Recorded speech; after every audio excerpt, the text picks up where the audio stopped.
Cet automne, le sucre Made in Europe va débarquer sur le marché mondial. Le 1er octobre, le système de quotas qui a été mis en place à la fin des années 60 et qui plafonnait la production de sucre de l'Union européenne va sauter. Le marché européen du sucre va donc être libéralisé, fini, en gros, la régulation de Bruxelles. Il n'y aura plus de limite à la production. C'est un grand changement pour la région puisque pour la première fois depuis plus de 10 ans, elle va redevenir exportatrice nette de sucre. Alors d'abord, d'où vient le sucre ? En Europe, on le fabrique à partir de la betterave sucrière. À elle seule, la région représente la moitié de la production mondiale de ce type de betterave. Mais dans le monde, la production de sucre, c'est d'abord de la canne à sucre, à plus de 80%. Le Brésil, l'Inde, la Thaïlande sont les 3 plus grands récoltants de la planète. Au total, chaque année, environ 180 millions de tonnes de sucre sont ainsi fabriquées dans le monde. L'Europe n'a qu'une petite part du gâteau, grosso modo 10%. Qui peut profiter de la fin des quotas? Les grands sucriers européens se frottent les mains. En France en particulier, le pays compte plusieurs acteurs majeurs de la filière, Tereos, Cristal Union, Saint-Louis, qui font de l'Hexagone le premier producteur européen de sucre.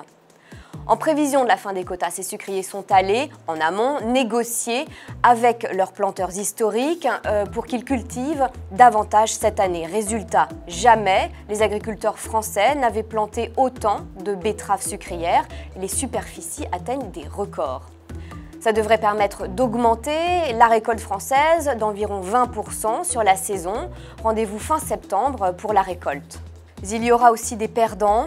La libéralisation du marché du sucre en Europe ne fera pas que des heureux. Les producteurs européens les moins performants vont être sous pression, c'est sûr.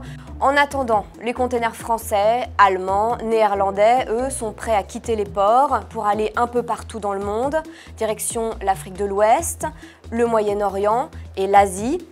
Car c'est à l'Est, dans les marchés émergents, que la consommation de sucre est amenée à exploser dans les années à venir.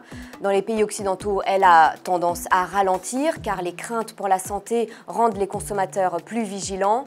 Il faut dire que nous consommons beaucoup, trop, selon l'Organisation mondiale de la santé. En France, par exemple, on avale chaque jour 100 grammes de sucre environ, alors que l'OMS recommande d'en manger 2 et idéalement 4 fois moins. Ce sont donc avant tout les régions déficitaires en sucre qui vont désormais tirer la demande. L'Inde, la Chine ou l'Indonésie seront les 3 pays moteurs de la hausse de la consommation de sucre dans les 10 ans qui viennent. Reste un gros point noir au moment où le marché européen du sucre s'ouvre.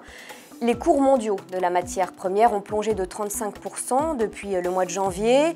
Ils sont actuellement au plus bas depuis près d'1 an et demi. En cause, l'offre mondiale de sucre qui devrait à nouveau dépasser la demande à partir de l'an prochain, car le Brésil, la Thaïlande, l'Inde, les gros producteurs de sucre notamment, vont eux aussi produire davantage. Et cette situation de surplus est partie probablement pour durer 2 ou 3 ans.